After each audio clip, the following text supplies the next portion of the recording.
Moi, je m'appelle Mahmoud Bentriou, je suis en post-doctorat au sein du laboratoire MIX de Centrale Supélec et je travaille aussi avec l'équipe épidémiologie des radiations. Et donc, je vais vous présenter quelques travaux que j'ai faits pendant ce... faut peut-être que je m'avance. Okay. Pas assez, peut-être pas assez. Et donc, je vais vous présenter quelques travaux faits lors de ce post-doc qui est relatif à l'estimation des risques liés à la radiothérapie chez les survivants du cancer dans l'enfance. Donc, la présentation va se dérouler ainsi. Donc, premièrement, je vais introduire le contexte. Qu'est-ce que c'est, comment ça marche globalement la radiothérapie. Ensuite, je vais parler de la cohorte sur laquelle on travaille.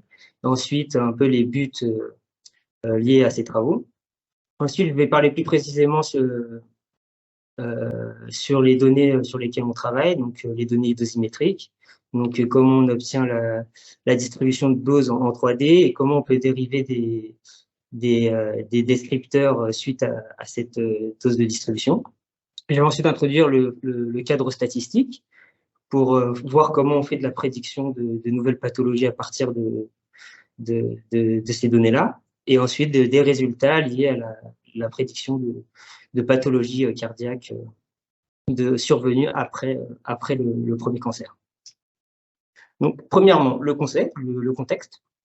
Donc, comme vous le savez sûrement, la radiothérapie, c'est un traitement local des cancers. Donc, le principe, il est assez simple. On balance des faisceaux de rayons donc liés à électrons ou photons, voire même protons, pour délivrer de l'énergie au sein de cellules tumorales. Et quand elles reçoivent de l'énergie, elles sont détruites. Donc, ces radiothérapies-là, classiquement, elles sont faites par des machines qu'on appelle des accélérateurs linéaires. Donc, c'est une machine qui tourne tout autour du patient et ça balance des faisceaux de rayons d'électrons. Et tout est calculé pour être le plus précis sur la tumeur, tout en évitant d'atteindre le moins de tissu sain. Donc, cette énergie qu'on délivre dans le corps, elle est ou bien absorbée ou bien transmise jusqu'à ce qu'on atteigne le tissu tumoral. Et le principe est simple, donc plus on délivre d'énergie, plus on délivre de dose, qui est mesurée en Gray. Donc, le Gray, c'est de l'énergie par unité de masse. Plus on délivre d'énergie, et plus il y a de dégâts d'ADN. Plus il y a de dégâts d'ADN, plus il est probable que la cellule meure. Et l'effet de la radiothérapie est basé sur ce qu'on appelle l'effet différentiel. C'est que les tissus sains ont plus de capacité de réparation que les tissus tumoraux. Donc, c'est pour ça que là, ici, j'ai en fait, c'est un schéma assez simple où en vert, c'est les tissus sains, en rouge, c'est les tissus tumoraux. Donc, il y a un faisceau qui traverse les deux. Et ça traverse les deux, donc il y aura de l'énergie qui va être déposée dans les deux tissus. Mais comme c'est plus résistant, et ben on va moins atteindre les tissus sains et plus atteindre les tissus tumoraux. Et donc, c'est pour ça qu'on va pouvoir détruire la tumeur. Mais ça, c'est un cadre assez schématique et simple de ce qui se passe vraiment. Mais on atteint quand même ces tissus sains et c'est pour ça qu'on peut avoir des effets iatrogènes, des effets qui sont liés à la radiothérapie pour ces patients-là. Donc, nous, on travaille ici, dans ce cadre de ce travail-là, dans une cohorte bien particulière qui s'appelle la FCCSS, donc French Childhood Cancer Survival Study. Donc, chez les enfants, le cancer a une survie d'à peu près 80%, voire même en fait 85% maintenant.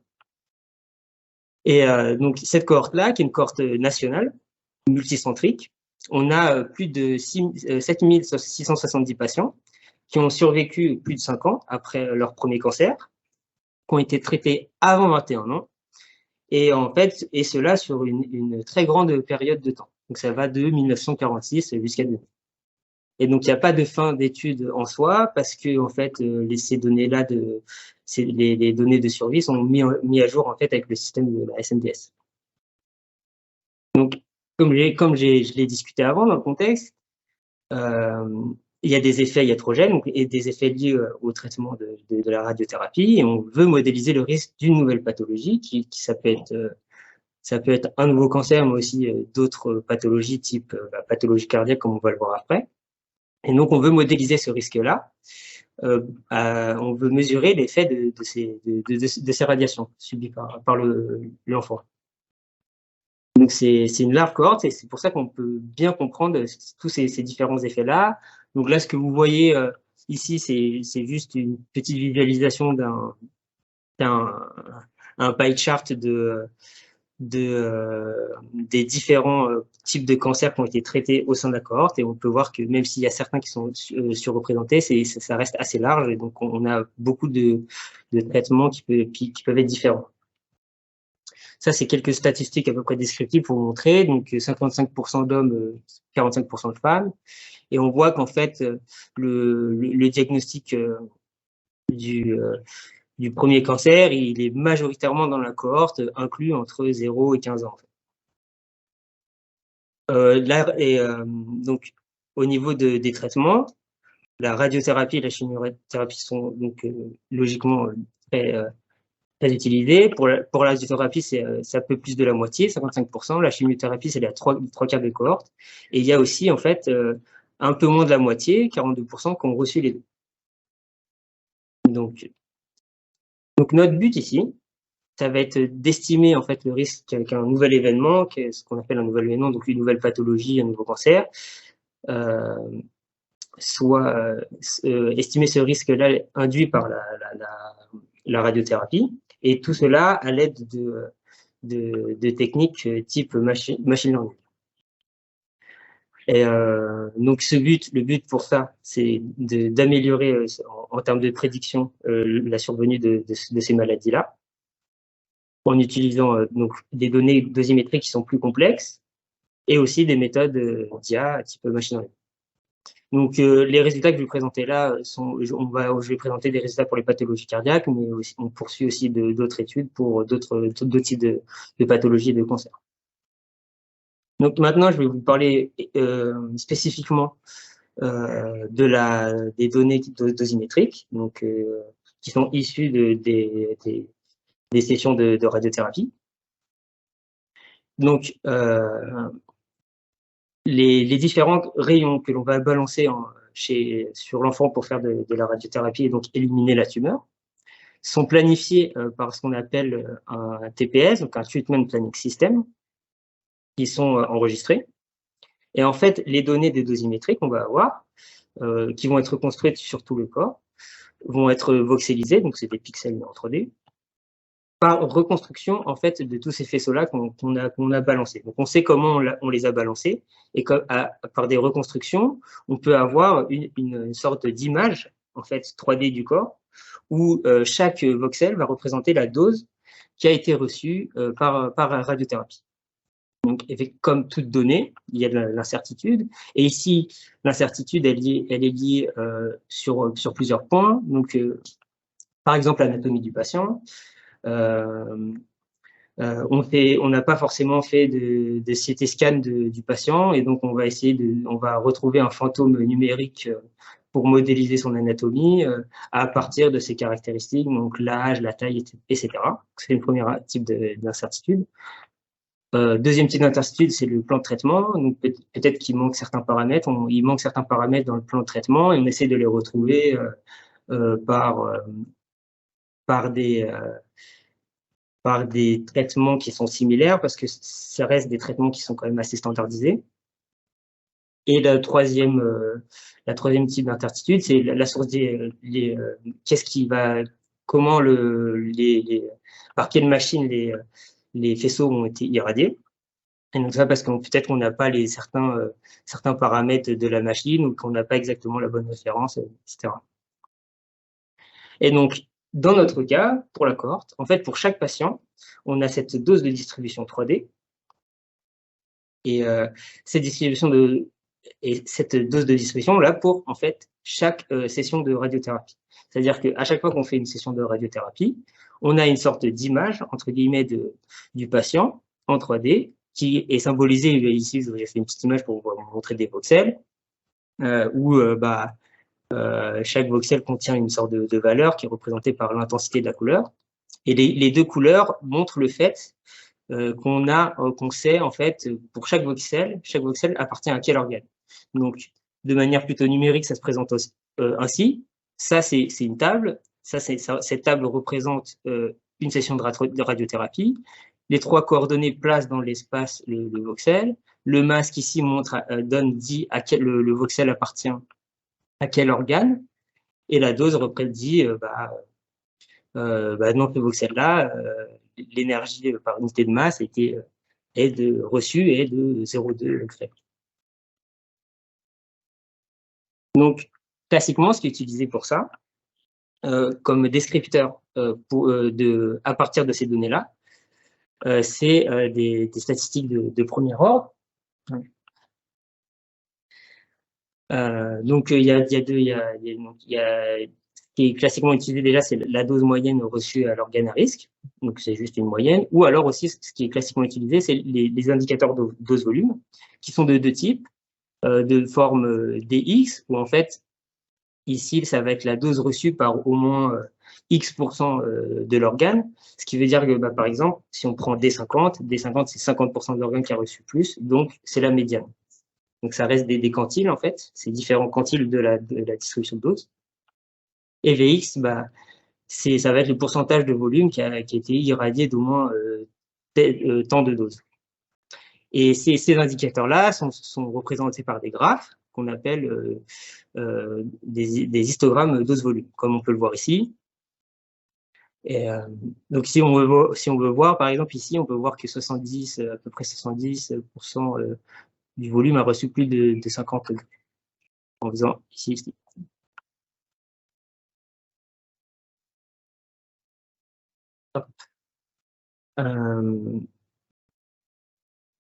En utilisant ce type de descripteur, et on s'est dit, en fait, on n'a pas l'information spatiale corrélée liée à la distribution de dose. Ça veut dire qu'en fait, par exemple, si vous prenez une distribution de dose, vous mélangez les voxels à peu près n'importe où dans l'espace et vous calculez les indicateurs dose-volume, vous obtenez exactement les mêmes descripteurs avec les indicateurs dose-volume.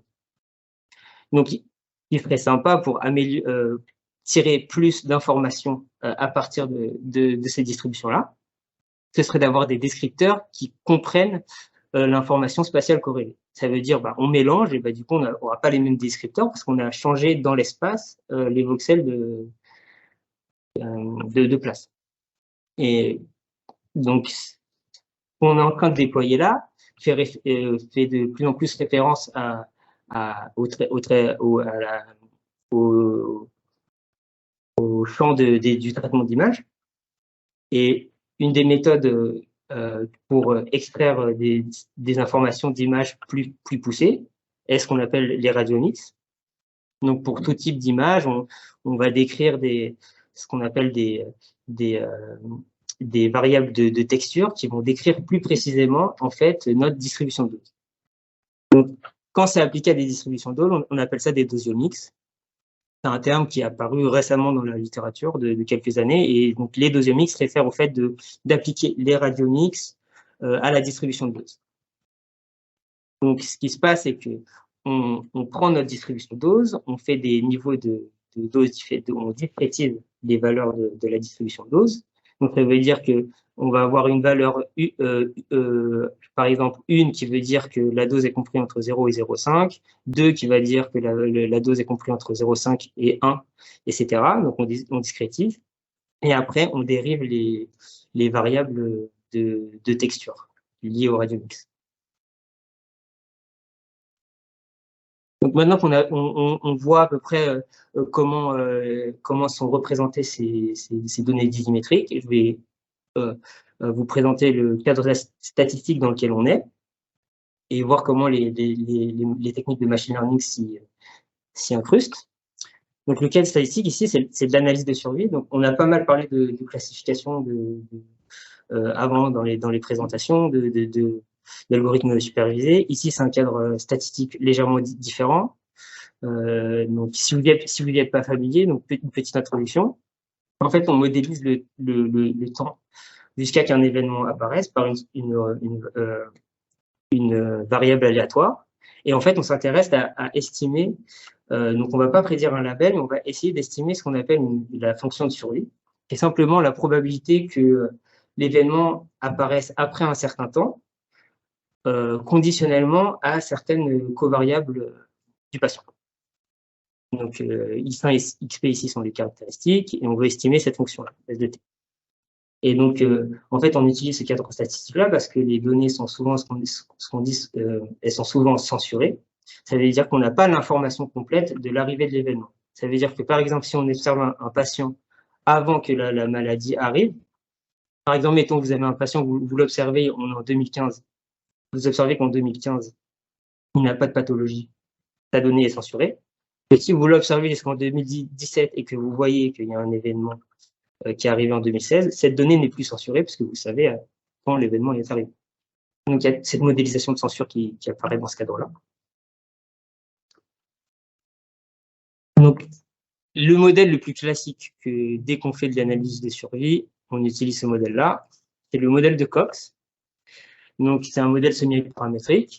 Ce lambda-là que vous voyez, c'est ce qu'on appelle la fonction de hasard, aussi risque instantané. Donc, ça modélise la probabilité que, sachant qu'on n'a pas encore l'événement, en gros, l'événement va arriver bientôt. Et donc, la forme pour cette fonction-là, de Cox est en deux termes. Donc, le lambda 0, c'est le risque de ce qu'on appelle le risque de base, le risque instantané de base. C'est un risque commun à toute la population. Et l'autre terme, c'est le risque spécifique au patient. Et on suppose que c'est proportionnel. Donc, xi, là, avec exposant i, ça, c'est les différentes covariables du patient. Donc, dans notre cas, ça va être les indicateurs de dosimétrie ou des variables cliniques. Et le bêta, c'est le coefficient qui est associé au modèle. C'est pour ça que c'est semi-paramétrique. Ensuite, quand on a beaucoup de, comme c'est dans notre cas, quand on a beaucoup de variables, on utilise différentes techniques pour améliorer l'estimation de ce bêta. Il y a le Cox-Lasso d'abord, donc on régularise en fait la vraisemblance partielle avec une pénalité L1. Il y a aussi le Cox Bootstrap Lasso. Donc, en gros, on prend des bootstraps de notre dataset, on fait du lasso sur le bootstrap qu'on a, et quand on a fait ça pour tous les bootstraps, on regarde si telle variable a été sélectionnée à plus de P%. Il y a aussi d'autres méthodes encore plus poussées que je ne vais pas détailler ici, qui s'appellent le Iterative Sure Independent Screening, mais qui est basé en gros sur un mix entre regarder les corrélations marginales en univarié de Cox et regarder des corrélations conditionnelles. Donc, on regarde en gros celles qui sont les plus importantes de manière en univarié. Ensuite, on ajoute celles qu'on a enlevées pour voir quelle est leur contribution par rapport à toutes ces features-là, et on fait quelque chose d'itératif pour éliminer de plus en plus de features.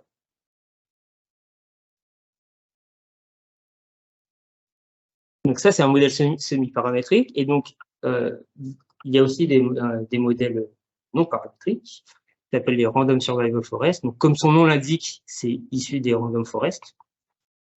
Sauf que c'est un arbre de forêt, sauf que la forêt, ça va être sauf que l'arbre, pardon, ça va être un arbre de survie. Donc, ça veut dire que le principe est le suivant. On a notre dataset, on prend un bootstrap de ce dataset-là, et ensuite, à chaque nœud, donc d'abord, on sélectionne un sous-ensemble de variables par rapport à tout ce qu'on a. Par exemple, on prend que, je sais pas, des 50, des 70 ou des deuxièmes particuliers. Et ensuite, à ce nœud-là, on va essayer de maximiser la différence entre deux sous-populations. Ça veut dire qu'ici, ce test-là va discriminer notre bootstrap, notre in-back data, en deux sous-populations telles que la survie est la plus différente. Et donc, ça se manifeste par exemple en faisant un test du log-rank entre les deux sous-populations qui sont tirées. Et donc, on fait ça itérativement. Donc, c'est-à-dire, par exemple, on a fait ça pour cette sous-population-là, et ben on le refait, etc. Et on obtient un arbre de survie. Ensuite, pour avoir une prédiction, comment ça se passe, je prends un nouveau patient, je regarde les tests, je vois que ce test-là, il m'emmène là, il m'emmène là, il m'emmène là. Et donc, du coup, mon nouveau patient, il tombe dans la sous-population des 4. Et donc, je peux estimer avec l'estimateur de Nelson-Allen la cumulative hazard function à partir de cette table-là. Et ça va être égal à l'estimateur lié à cette sous-population des 4 là, puisque les tests m'emmènent dans cette sous-population. Et c'est quoi un random survival forest? C'est juste ça, mais c'est cet arbre-là dupliqué, mais 100 fois, 200 fois, 500 fois, 1000 fois.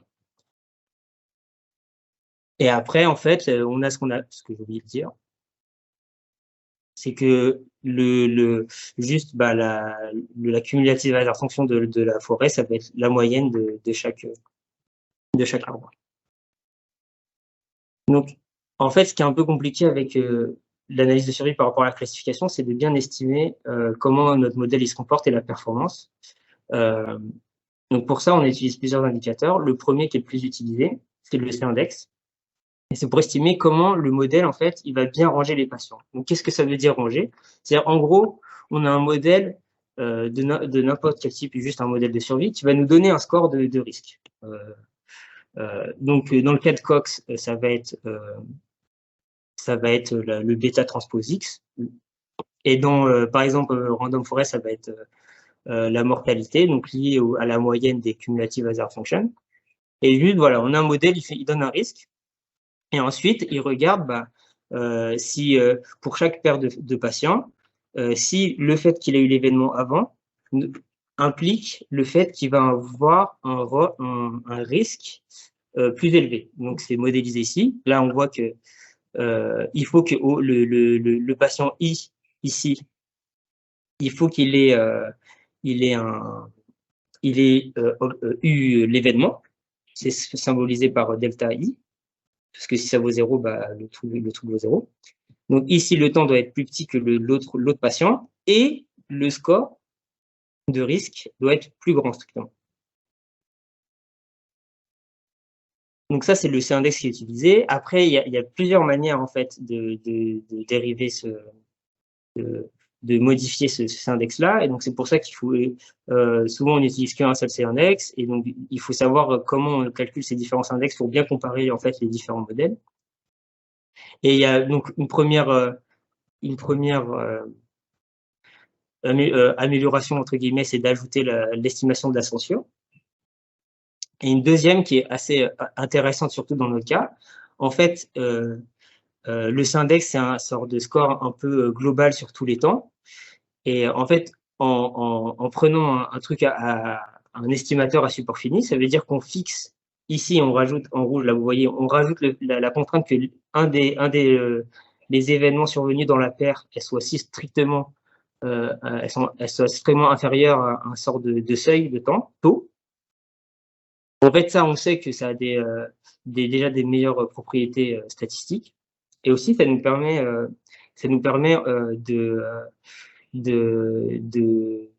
d'estimer sur quel temps notre modèle de survie il va être plus performant ou non. Et donc ça après, je vais vous le montrer un peu plus en détail quand je présenterai les résultats, mais c'est ça l'idée, quoi. Donc, ça, c'est en gros un score qui permet d'estimer des C-index pour des temps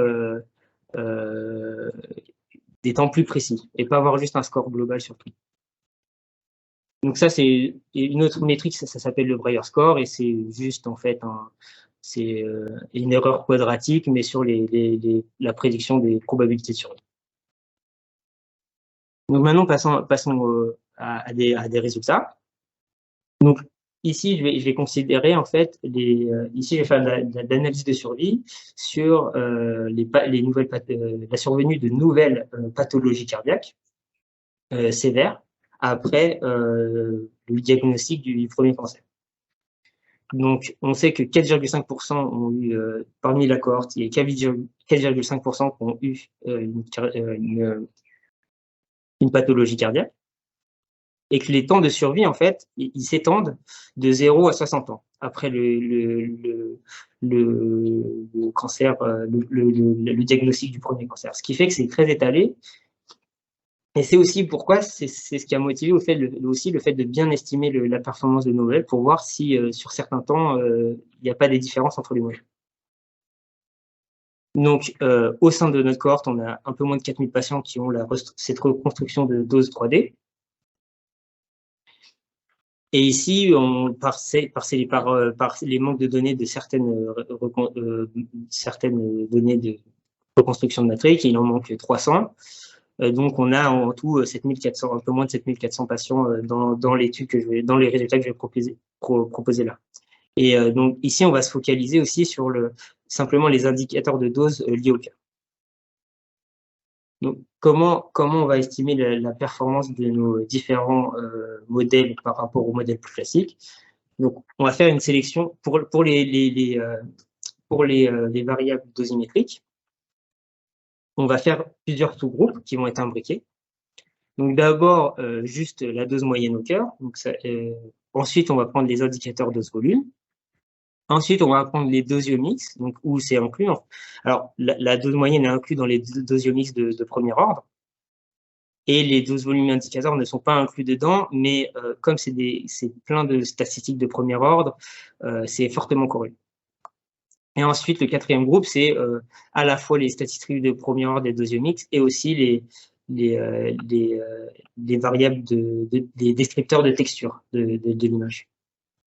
Donc, on va estimer des modèles sur tous ces groupes de variables dosimétriques. On inclut aussi des facteurs dont on sait qu'il y a une influence sur la pathologie cardiaque, des variables cliniques et des variables de chimiothérapie, et ça, on l'ajoute sur tous les modèles. Parce que nous, notre but, c'est d'estimer si on peut améliorer la prédiction avec des modèles plus complexes et des données aussi, des descripteurs aussi plus complexes sur la distribution de doses. Ici, c'est une petite méthode aussi d'élimination de redondance liée à du clustering que je ne vais pas forcément énormément détailler. Mais en gros, comme on sait que les dosiomix vont être très, très corrélés sur certaines variables, on a mis en place une sorte d'algorithme non supervisé pour regrouper par cluster les variables qui vont être très corrélées et ensuite choisir un représentant parmi ces clusters-là pour l'introduire dans les analyses. Donc, ça donne quelque chose comme ça. Ça, c'est un dendrogramme. Donc, cette méthode-là, elle est inclue dans certains modèles.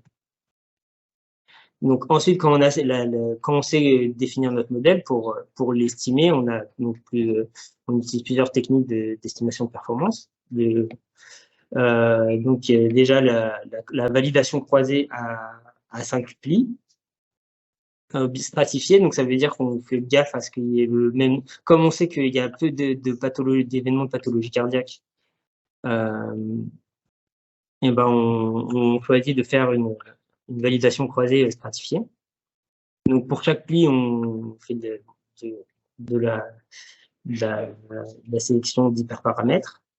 Et ensuite, quand on aura fait ça, on va on va avoir en fait des scores de performance globaux. On va regarder quels sont les meilleurs et ensuite, on va tracer les courbes d'erreur qui sont dépendantes en temps. Donc ça, c'est un résumé de ce qu'on fait pour définir notre modèle. On a la dose, on pré-processe, on choisit le masse, c'est-à-dire est-ce qu'on prend tout le cœur ou est-ce qu'on prend les sous-parties du cœur. Ensuite, on choisit un groupe de prédicteurs. Donc ici, par exemple, on prend la sous-partie du cœur. Ensuite, quel type de prédicteur dosimétrique on choisit. Donc ici, par exemple, il y a marqué dosiomix first order. Donc ça veut dire que sur chaque sous-partie du cœur, je vais extraire les dosiomix, mais que de premier ordre, sur ces sous-parties-là, de la distribution de dose. Ensuite, est-ce que j'effectue l'élimination de redondance ou non? Et ensuite, je choisis un des modèles statistiques que j'ai présenté avant. Donc, Cox, Cox-Lasso, Cox-Bootstrap, Random Forest. Et donc, ça nous donne un modèle où ensuite, on va calculer donc, des C-index et des barrières scores. Et ça, ce chemin-là, on le fait sur plein de chemins différents. Donc, il y aura la dose moyenne avec Cox, on prendra tout le cœur et ensuite, on fera les trucs de texture et on les éliminera, etc.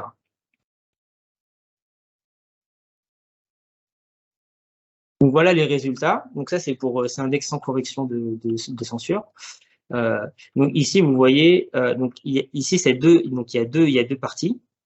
La partie gauche, c'est juste quand on fait pas l'élimination de redondance, et à droite, c'est quand on fait l'élimination de redondance. Donc c'était pour estimer si la méthode de redondance allait améliorer beaucoup ou pas la prédiction. On peut voir quand même que c'est assez resserré par rapport à tout ce qu'on a fait avant. Ici, le premier modèle, par exemple, c'est un Cox-Lasso, donc en bleu, sur les indicateurs de zone. Et le deuxième, même s'il est deuxième, il est en fait proche, et même si on fait un test statistique type Wilcoxon entre les deux, ça ne sera pas significatif. C'est les sous-parties du cœur des dosiomix avec un Cox-Lasso. Et donc, en fait, on voit que d'un point de vue global, le fait d'essayer de rajouter l'information spatiale corrélée ici n'est pas très effectif. C'est la même chose aussi en fait avec la correction correction de censure. Donc un peu moins net, mais ici là en vert vous avez un coq sur les deux volumes, et ici c'est des dosiomix mais avec un coq de donc on voit que c'est pas significatif. Ici ça c'est le Breyer score, mais il n'y a pas grand chose à commenter, c'est aussi un peu le même constat. Et donc maintenant ça c'est donc ça dans ces figures là en fait pour chaque type de modèle statistique, genre Cox ou Cox-Lasso ou Cox-Lasso ou Random Forest, on prend le meilleur IPCWC index et on va essayer de tracer son erreur au cours du temps. Donc ici, vous voyez bien que ça va entre 0 ici et 60 ans en axis. Et ici, c'est le Breyer score en chaque temps. Donc on voit que les modèles, en fait, en termes d'erreurs quadratiques, sur donc c'est le Breyer score, mais c'est ça sur les probabilité de survie, est assez stable jusqu'à 40 ans, et après, c'est sur les temps entre 40 et 60 ans où il y a plus de variabilité. Sur les C-index, c'est un peu moins lisse que ce qu'on a, parce qu'en fait, on remarque que selon on place, c'est surtout certains modèles qui peuvent être meilleurs par rapport à d'autres. Donc, par exemple, sur les premiers temps, sur les effets non tardifs, on voit que le modèle classique Cox dose moyenne, je sais pas si on voit, mais il est plutôt meilleur, et après il est rattrapé en fait par le Cox-Lasso avec les dosiomix sur les sous-parties du cœur. Et donc il y a une sorte de variabilité qu'on peut voir ici. Ici on voit que c'est plus vert, ici on voit que c'est bleu, et donc il y a une variabilité au sein des temps. Donc voilà. Donc pour résumer, donc on a essayé d'introduire des méthodes type machine learning et aussi liées au traitement d'image pour essayer d'améliorer l'estimation de risque pour les nouvelles pathologies cardiaques. Donc on a essayé d'être assez rigoureux sur l'estimation de performance des différents modèles, et on voit que c'est pas significatif globalement sur les scores, mais que en fait on pourrait essayer d'affiner ça sur certains temps pour voir s'il y en a, si significativement il serait pas meilleur sur certaines plages de temps pour nos données. Donc les perspectives, c'est prédire d'autres événements, ça c'est déjà en cours et voire fait. Aussi utiliser d'autres représentations de la distribution de dose 3D. C'est vrai qu'on avait fait aussi d'autres types de méthodes, type ce qu'on appelle du transfer learning. C'est-à-dire, en gros, on a déjà un réseau pré-entraîné. Donc, ça veut dire que le réseau, il a appris sur des données médicales. Il a une sorte de représentation inhérente à son apprentissage. Et donc, ensuite, ce qu'on peut faire avec ces réseaux pré-entraînés, c'est leur donner une nouvelle image. Ça va, comme une PCA, en gros, ça va calculer une nouvelle représentation de cette image-là. Et ensuite, utiliser ces descripteurs-là pour mener ces analyses-là. Donc ça, c'est des choses qui ont été un peu explorées et qui n'ont pas été très significatifs. Et la troisième, qui est pas faite encore, c'est modéliser l'incertitude liée aux données. Donc voir comment on peut intégrer de manière statistique cette incertitude-là. Et donc, voilà. Merci de votre attention.